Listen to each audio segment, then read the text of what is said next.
We are on an 18-night cruise on Carnival Panorama going from California up into Alaska, and now we're doing our first stop today in Otaru, Japan. Konnichiwa.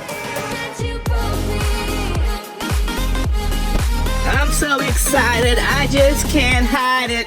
My first time in Japan. We are in the northern Japanese city, Otaru, which is a tourist seaside town and port city near the larger city of Sapporo. And we all know that Sapporo beer we've seen in Japanese restaurants, so we're going to spend some time in both places today. This is our first port of entry in Japan, so we had to go through immigration. And the way they did it on Carnival Panorama is they had maybe 40 immigration officers in the theater that processed everybody by decks. So they started with deck 1 and worked their way up the ship to process everybody on the ship. We were on deck 2, so we got off relatively early, but if you have an excursion booked, go to guest services the prior night so you can get priority in exiting the ship, because they have 3,000 plus people to process. Everybody has to be processed at this port by immigration, including every crew member, because this is the first entry point into the country.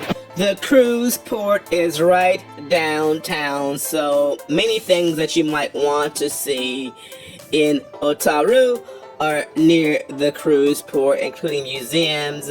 There's a canal that has canal rides. The train station to get you to Sapporo is walkable, and there's a boulevard, a shopping boulevard that's certainly worth stopping by and seeing. Restaurants are there. There are a couple 7-Elevens. We all know about the Japanese 7-Elevens that are pervasive in the country. There's some 7-Elevens nearby, sushi, everything, or a lot of things are very, very walkable from the port.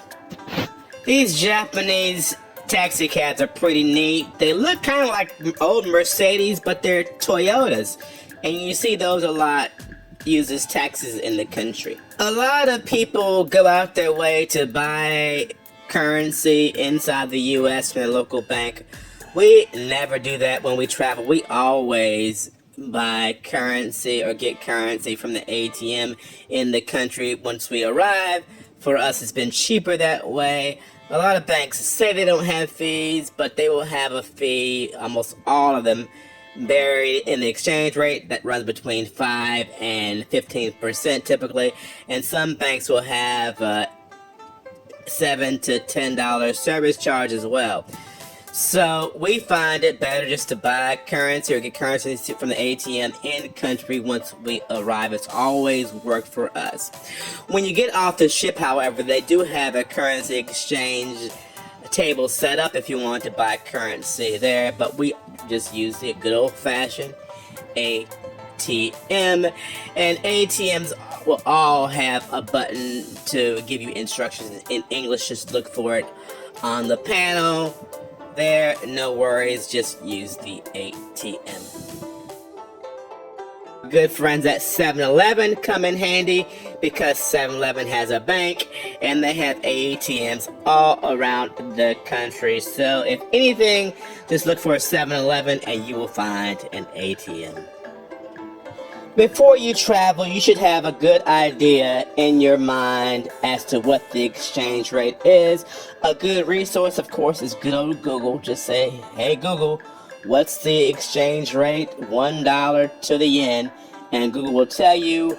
Or what we like to do is say, what is $10 to the yen, or whatever currency, and that way we know how much $10 is in that local currency. So when we're out shopping, we have in our mind a ballpark rate of conversion.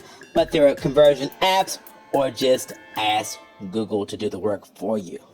in real time. One of the most popular pedestrian streets is Miyakodore Shopping Center, which is a street along the downtown corridor, and it's again within walking distance of the cruise ship. The street is lined with retail merchants, discount stores, souvenir shops, and restaurants.